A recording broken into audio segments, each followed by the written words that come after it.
federal government says airports are 90% ready for the commencement of flight operations. To ascertain the state of preparedness, there was a dry run checkout of Lagos and Abuja airports, and we've got a report around that. We'll be right back. Prior to the COVID-19 lockdown, all you needed to travel within the country or outside the country were just a form of identification as well as your ticket. But now, without it, you cannot even come anywhere close to the airport. And of course, now you have to get to the airport at least 3 hours before your flight is set to depart. The reason is there are a lot of protocols that you have to undergo before you're allowed to embark on your journey.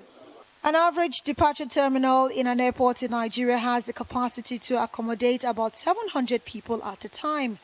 But now, the number of passengers and flights have been reduced in the airports, with only 250 people allowed at a time at the departure terminal. In the departure hall, where the hall that usually takes about 500 people is now reduced to take about 200. So that is a challenge, 200, 250. Where we came from, Nnamdi Azikiwe International Airport departure hall, one of the departure halls was for 500 people. In those days, it takes up to about 700 to even 1,000, because some would be standing, some would be eating, some would be praying, some would be sitting, and all of that. Now that hall can only take 250 people, and that is only 2 flights. That is just 2 737s. So you could see the challenge there also. We will have to figure out how we are going to stagger these departures and stagger these arrivals in such a way that we minimize the volume and the number of passengers that are getting into these arrival and departure halls. And the aircraft themselves, we must make sure that they are airworthy and they are certified fit to fly. We are almost ready to begin. Almost ready to begin. That aspect had scored, I think, in excess of 90%. The aviation sector is one of the worst hit industries. According to IATA, 17 billion naira is lost every month that the airspace is shut. And of course, losing about $898 million every month. That is what Nigeria loses in terms of GDP, what would have come in if the airspace was open.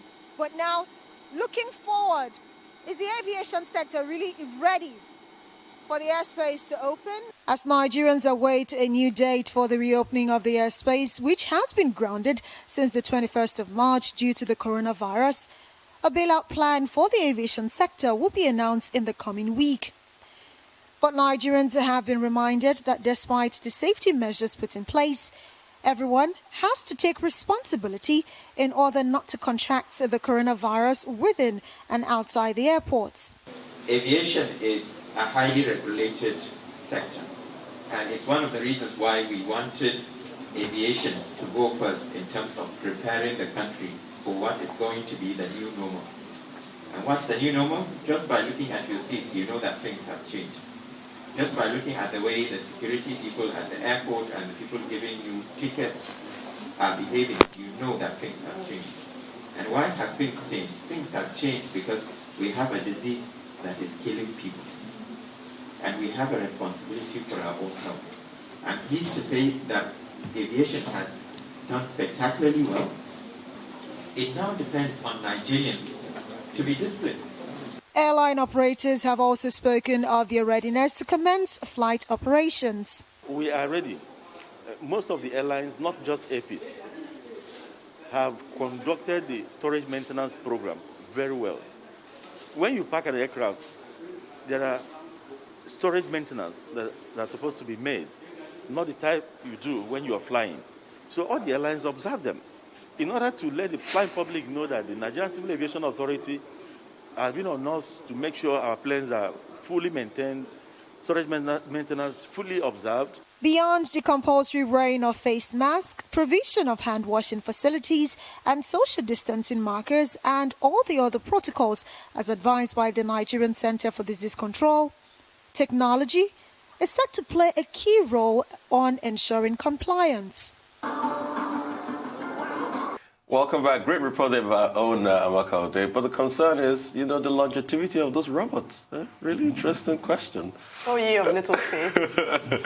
Let's see, time will tell. All right, moving on. Civil Aviation Authority and Federal Airports Authority of Nigeria both say that everything is being done to ensure total compliance with safety guidelines issued by the Nigerian government and the World Health Organization, even as the battle against the coronavirus pandemic continues. So, for instance, in apparent response to a number of high-profile breaches of those guidelines before the easing of the COVID-19 lockdown, the Nigerian Civil Aviation Authority has banned charter services with privately registered aircraft.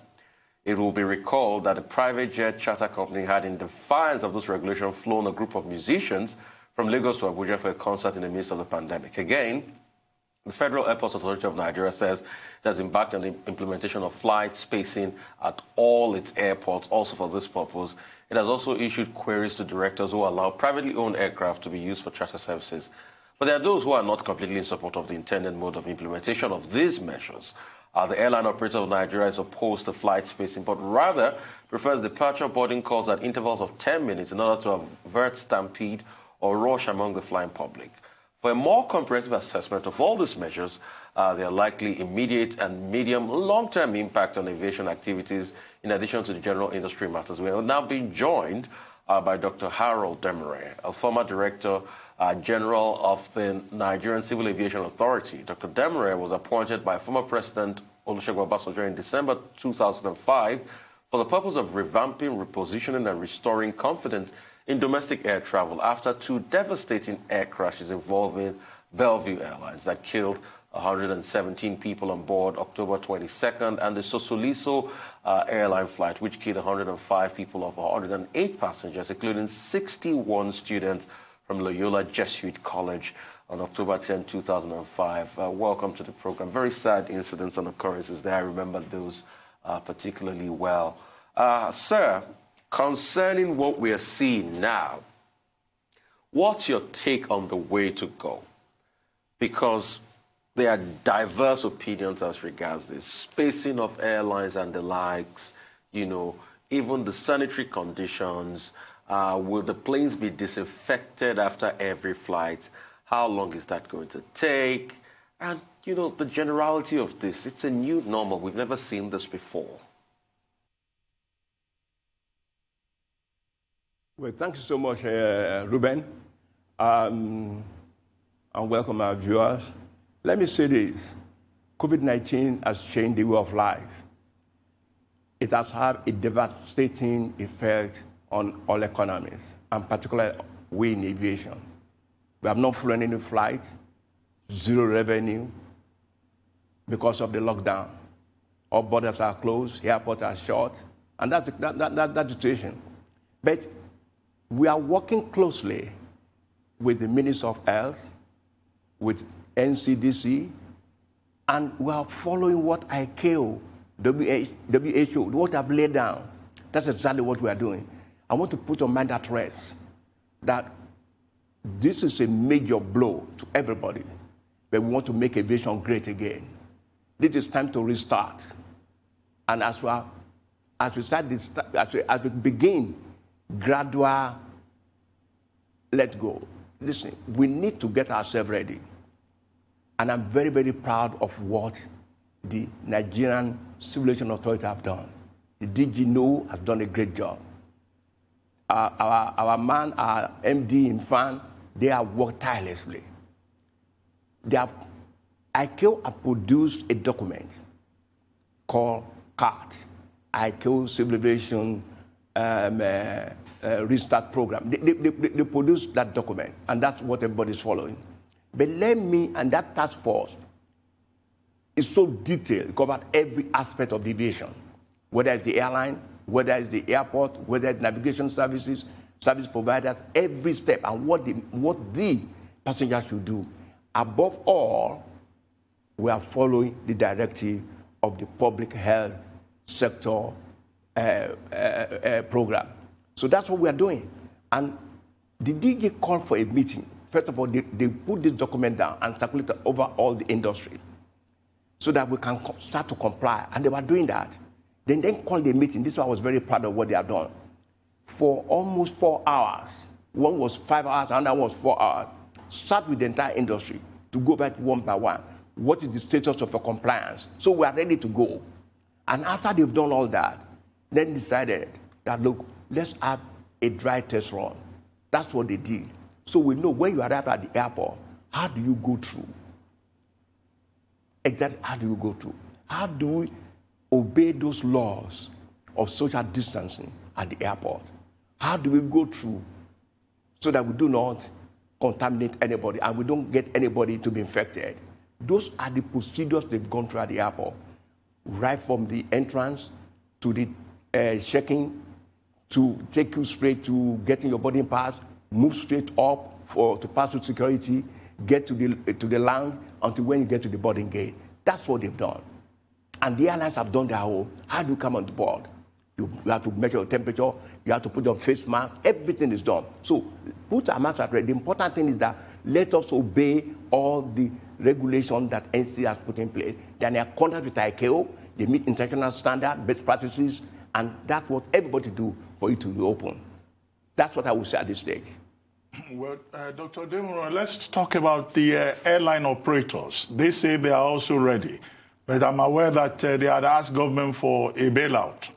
And I think this week, the Minister of Aviation pointed out that they will get a bailout this week.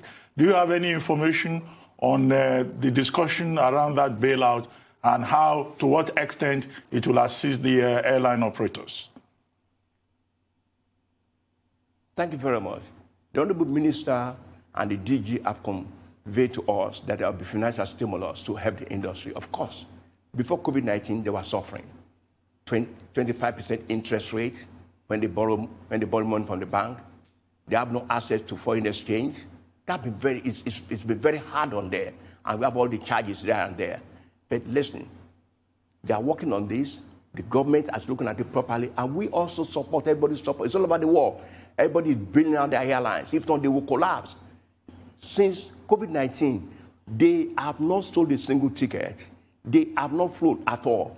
Aircraft on ground, crew are on ground. They still have to pay lease. They have to train the crew. They have to have the insurance. They have to maintain the aeroplane, but no revenue. That's the situation which we have. The same also, NCAA has no revenue, FAN has no revenue, nobody has revenue. So we need some stimulus to help the industry. Everybody is doing it. No, we will die. Don't forget, aviation has become the engine for economic growth. We are the global connectivity. We provide jobs. We improve. During this crisis, how do you get cargo to move all the equipment, the medical equipment, the humanitarian stuff all around? Aviation is doing it. So we're very vital. This industry cannot die. If there's no aviation, how do you want to go from Lagos to Abuja? You want to go by road? How do you want to come from Sokoto to Lagos? You want to come by camel? How do you want from Port Harcourt to Lagos? You're going to go by canoe? No. We need aviation. It's important for the industry. And we have played our role. And that's what we need to do. So that's the area. Government has promised us. We believe them. The minister is working. NCAA is in touch with them. And I believe the airlines will be happy. One thing for us, for government to do, of course, is to give them what we feel, I very strongly believe, single-digit interest rate when they borrow money from the bank. If you are paying 25%, that's the killer. You are dead. You can't run business this way. And there are other things they need to do. Thank you, sir. So you've talked about the airlines being happy. Of course they would be. This kind of decision helps their bottom line, which is what business is about. But what about the passengers? I mean, there's care being taken. You mentioned earlier some kind of simulation exercise has been conducted to make sure that passengers can have their checks, their temperature checks and what have you. We're told that there was going to be an attempt at social distancing on the airplanes because the planes will not be filled to capacity. But it's a pressurized chamber. There's no ventilation. This is of some concern to passengers. What do you say to assuage those concerns? Let me put your mind at rest at this. Our aeroplane, the air inside the aeroplane is an air conditioning system. And we have the most sophisticated one with the filters. The quality of the air is the same as in an emergency room in the hospital. So don't worry about that. The air is evacuated in every 10 seconds. It's moved. So we have a good system. That's how the aeroplanes are designed. And we're in. On the question of social distancing, we must do that. That's why we did the simulation. If you look at the airport right now, when you are landed at the airport, as you enter, you see where you will step. They've shown, they even brought robots. And, FAN has done some work within a very short time. With the little money they had, with the instruction of NCAA, I think we need to support this. The industry cannot die. We must support it. But we'll do it right. We don't want to disobey any rules. We want to make sure if we don't do it right, government will clamp on us. Look at Lagos State. They were worried. They said they would open the mosque and the churches. They came back, they said they want to open because they know the effect. So we have to understand it. So we are very conscious of this innovation. We want to do everything right. We want to win back the confidence of the traveling public. You will not contract COVID-19 on board our aircraft. That's why you must wear face mask. You must wear all the time. There is no gainsay about that. You must wear that. They will check your temperature. We are working with the public health also, assistants at the airport, to see if there are potential people that we need to not allow to board. All those are there. And it's going to be a seamless affair. That's why they did that test run. You must see, we were so happy they did that test run. We'll learn from our mistake, we'll correct them, we'll improve them, hand washing will be there, social distance will be there, and then you put on your face mask. We're not serving any food. We want people to obey the laws, and that. And then, initially, we don't believe that the flights will be full. So there'll be some integration. But whatever that is, we will obey whatever decision government says we should do.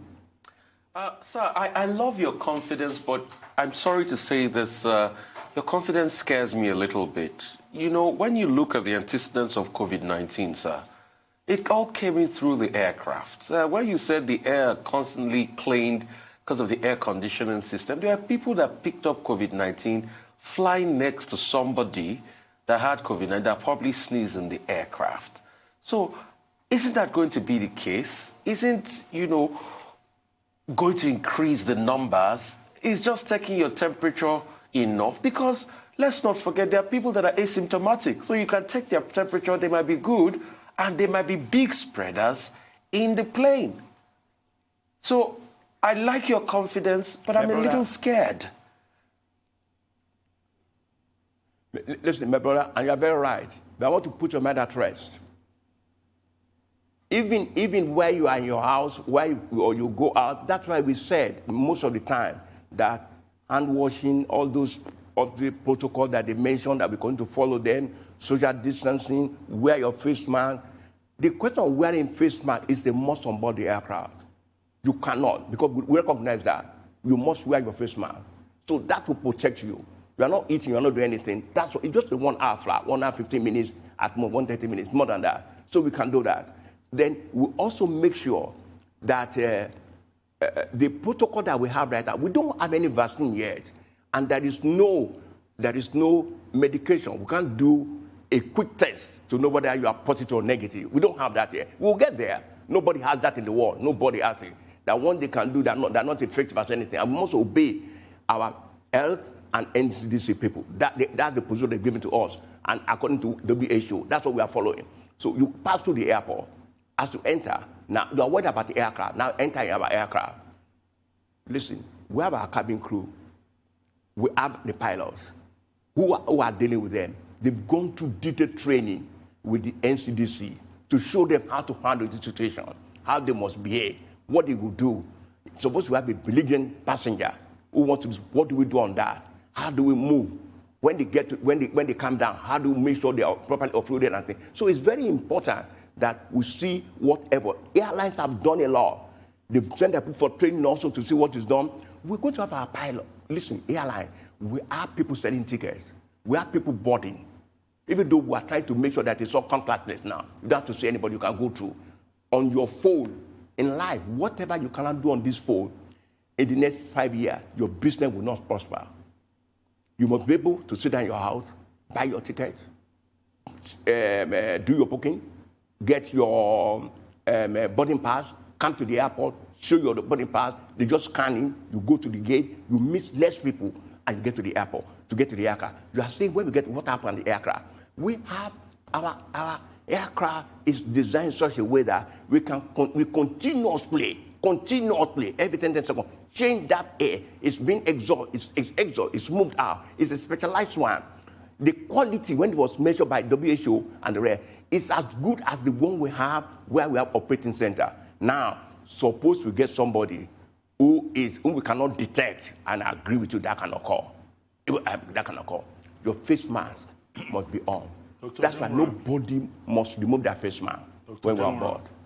Well, I mean, before we wrap this up, Yes, the NCAA has banned charter services by privately registered aircraft.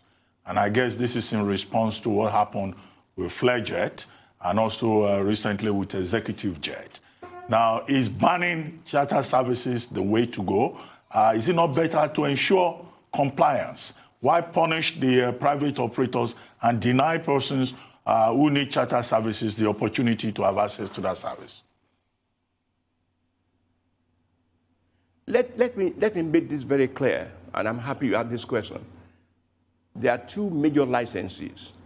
There is the air transport license, which is issued for anybody who wants to engage in the business of carrying passengers for hire and reward in public transport category. And those people by law must have an AOC, air operator certificate, show that they have a safe operation. There's another license that's called PCN. That's the private license that not for commercial purposes. It's a private, not commercial flights, PCFL. That's what that license is for. So when you have that, a private man, maybe Ruben, you have money, you buy your own private jet, you can move. It's like having a private car. But you cannot use it to carry passenger for hire and reward. If you do that, that's kabu-kabu. You know, you can have your own fine car. You go on the road, pick passenger, you take money from there. That's not authorized. So in aviation, we are the most regulated industry. Something must have gone amiss there. Something must have gone amiss because the standard for the PCF is not the same for the ATOR. It's not the same for the air transport license. So if you have aircraft registered in public transport category, they are allowed to carry passenger for hire and reward. And they have higher safety standard to me. The other people is the private one. They don't at all. In fact, the license say permit for non-commercial flight. That's the real name. Permit for non-commercial flight. So you are not meant to do commercial. So if you do commercial, it's wrong. And of course, you know, and something must have gone wrong there. Something must have gone wrong. But I'm sure that, but good Lord, the DGNCA has come up with a circular. He has informed the industry. He has told his people that we watch hand, and that's what we should do. So I don't. That's not the. So if you want to do charter, you can do your charter. A charter is allowed. They did not stop charter. Private charter can be done because you have a license to do charter fly. You can carry passenger for hire and reward. But people have permit for non-commercial flights. Those are private people. I mean, you mentioned our rich people have their private jets. That's what it's for. But it's not for commercial. Sometimes people have this problem. Because when I was digging, reported this to me also. And I've seen cases where people have private jets. They are traveling, and they take their friend to travel. They go to Abuja, they ask their friend to come with them. They have not sold any ticket at all. It's not taking your car, you give somebody a lift. It's not selling tickets or what we're saying, it's not. That's a private one. You can carry your family, you can carry your business, that's fine. But listen, you must not, under any circumstances, you must not do it for hire and reward. But nobody has stopped charter. You can do charter. Thank you for they didn't stop charter. Charter, they have right to do charter and they pay the deals. Thank you, sir. Let's talk about non-aeronautical revenue, which is essential for airports. At what point can that get back to normal, if at all it will? What changes should be made? I mean, what are you thinking in terms of lessons that can be learned from this disaster that happened to the aviation industry and to the whole world in general? Well, listen, you can continue to improve the non-aeronautical revenue and fund us a lot of a lot of this one, both at the car park, both at the in the passenger service charge, in all the commercials thing they do at the airport, they can do, and also at the toll gate they have those ones. But you know, I think the charges people are complaining about, you need to be careful. They want some palliative also in that area. That during this period, maybe government should give them some palliative because they're not flying, they're not doing this. A good example is that they are paying rent on the property at the airport. In the last 3 months, they have not operated. And what they are saying, government, please, during time we are not operating, don't charge us. And I think that could be done. But agencies must have money to run. No. Agencies must have money. NAMA must be paid the navigational charges. NCAA must collect their 5% ticket surcharge, which they distribute to other people also. And of course, fine, landing and parking and so. That's what they rely upon. That's what we use to remove the airport. All of us were climate. We want, I mean, when I saw what FAN has done in the last few days, I mean, kudos to them. With very short amount of money they have, they brought those robots, they can bring those temperature scanners, they can do all those within a short time. And this education, that's good, but they need more money to do that. So that is just there. Don't overcharge the airlines, because if the airlines is the one that bring all of us together, if not, all of us will die.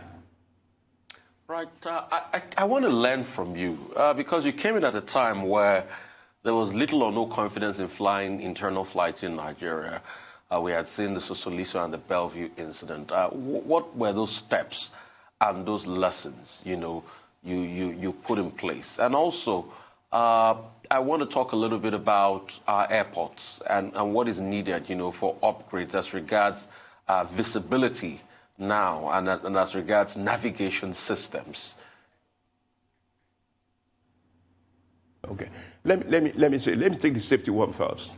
Yes, we and you know, the COVID-19 pandemic we're having has been devastating on our economy and also on the aviation system. Aviation, we have always come over our problems, and we shall overcome this also. Rest assured, we will do it.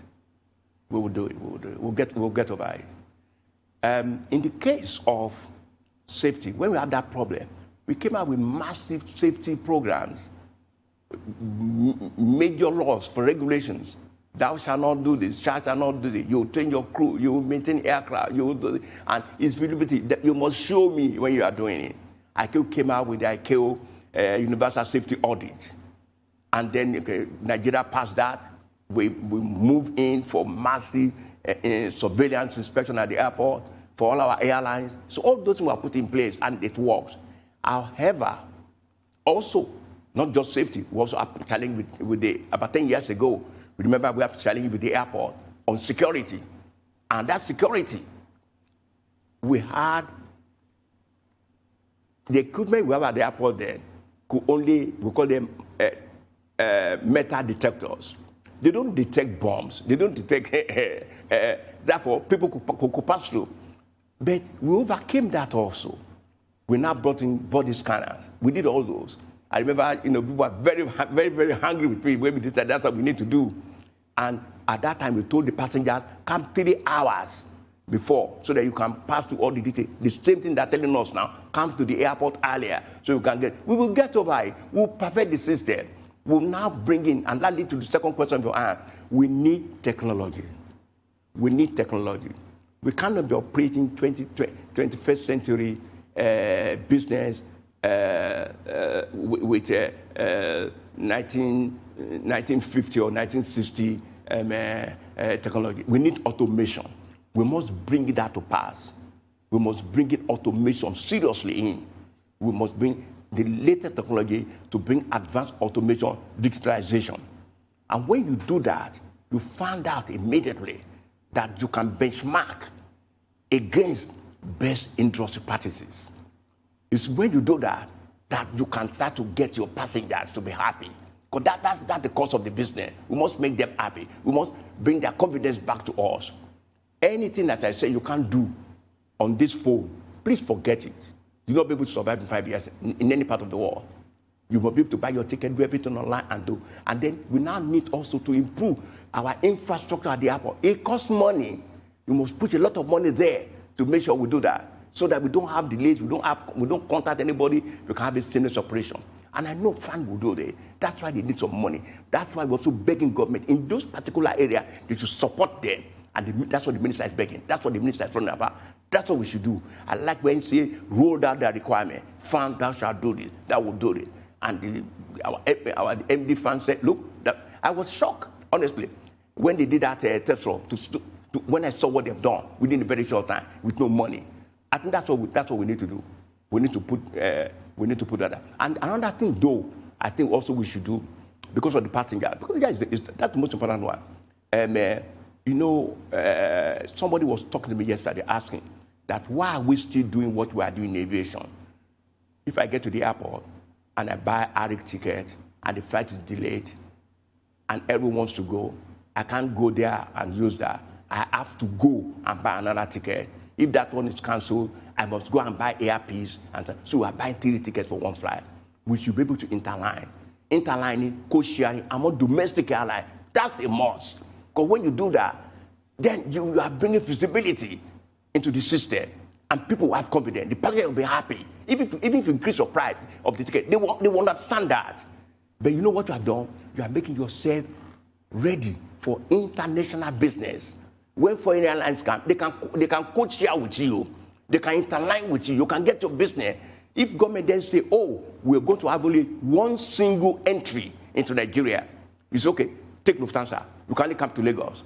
Oh, what about Port Harcourt? We have airlines that they can co-share with. They're interlining. They'll carry the passenger. Can do that. If you want to ask, you decide, do you want Lagos or Port Harcourt? Do you want Abuja or Lagos? Emirates, which one do you want? Then you provide business also for your own airline. You must develop your own domestic aviation. You can't be wrong supporting your own. You must support them. And then they grow. They grow. But there must be corporate governance.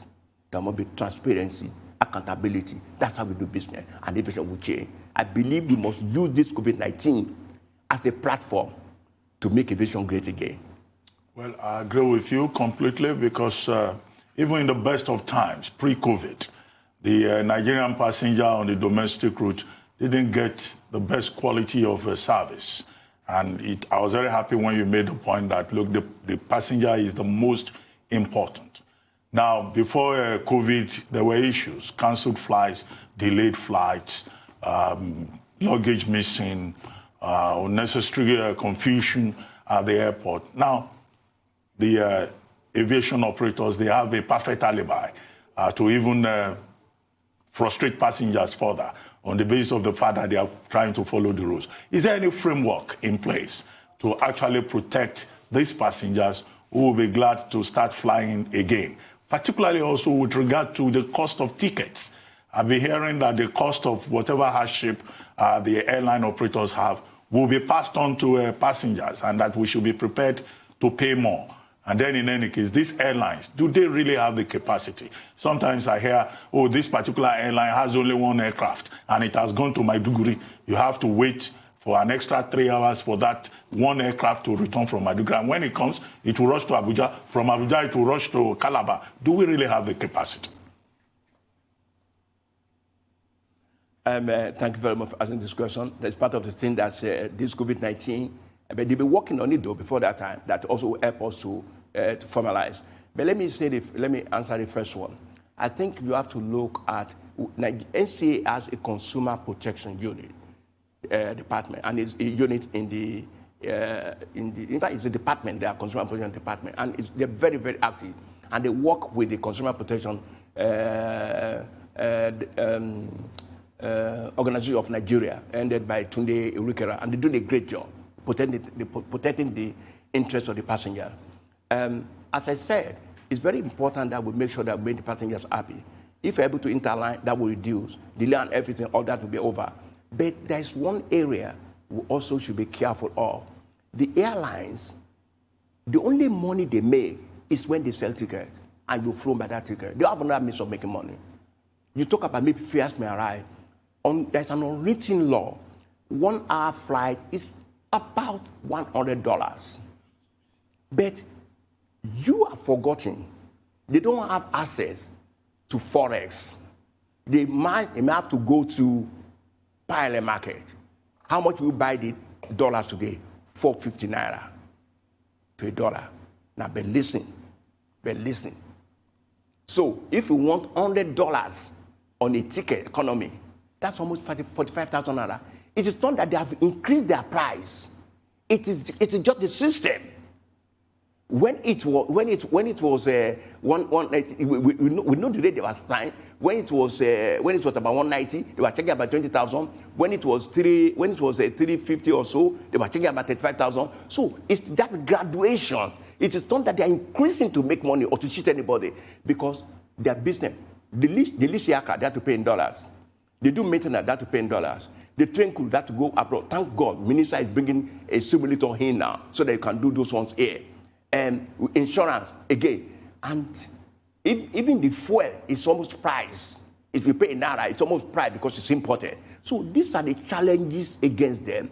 And these are the areas we need to work on so that we can now make sure we give a better service to the industry. But believe me, you are our number one interest. Without the passengers, airlines will die. And that's why now, because of COVID-19, people are afraid. That's what we want to tell them. We will make everything sure that you do not catch COVID-19, that virus, on board of our aircraft. And please help us. Put on your mask. Don't remove it. Because if you remove it, there's going to be a problem. Don't remove it. And make sure, if you're passing through our system and they check, you find that maybe your temperature is high or your swings, and they ask you to step aside, please cooperate. Because we are looking at the masses, so I want to make everybody safe. Well, thank you very much, Dr. Demuren. Thank you very much for your very engaging